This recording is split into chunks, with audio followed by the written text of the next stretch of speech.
Hey everyone, and welcome. Got exams on the horizon? Perfect. You are in exactly the right spot. Today, we're diving into a super focused explainer on the crucial chapter of political parties. We're going to break down everything you really need to know to ace this topic. All right, let's kick things off with the biggest question of all. For most of us, when we think of democracy, we think of political parties, right? They're just everywhere. But why? Why are they so important? Can you even imagine a democracy without them? Let's get into it. Okay, here's our game plan for this explainer. We're going to hit 4 key areas. First, what do parties actually do? Second, the difference between a national and a state party. Then, the huge challenges they're up against. And finally, some of the reforms trying to fix the system. These are the big 4 topics you'll probably see on your exam. So let's jump in. All right, first up, what do parties do? This is a super common exam question, folks. What are the functions of a political party? You're going to want to know these 7 core functions by heart. Okay, so here they are, all 7 of them. The first one is obvious. They contest elections, but it's so much more than that. They also put forward different policies and programs, their big ideas for how the country should be run. They also play a decisive role in making laws. And if they win, well, they get to form and run the government. But what happens if they don't win? That's where number 5 comes in.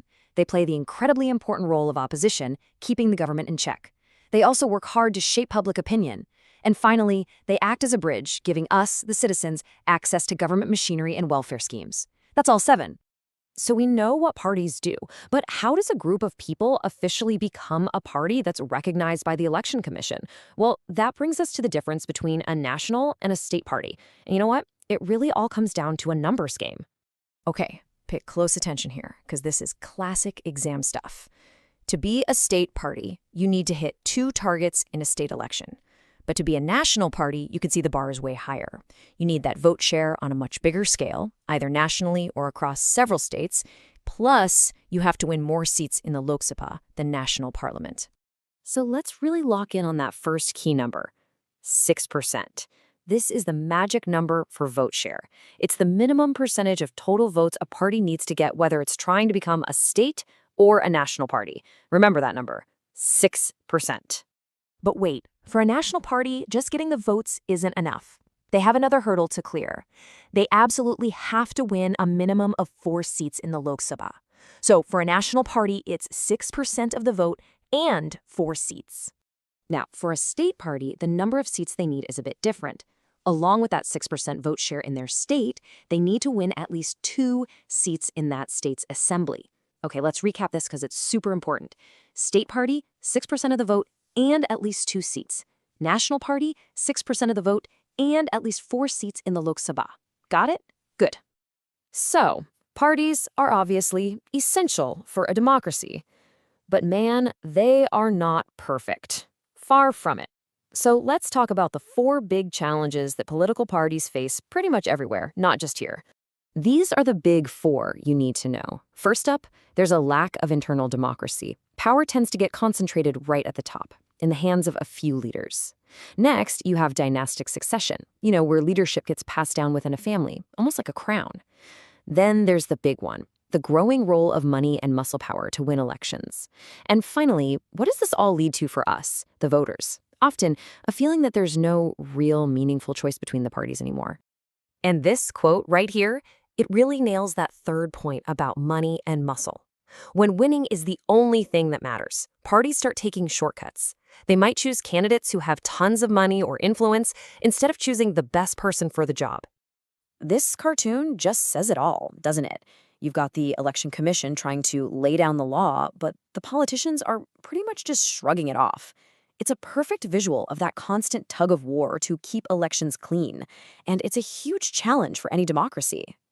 Okay, so with all these problems, what's being done to fix things?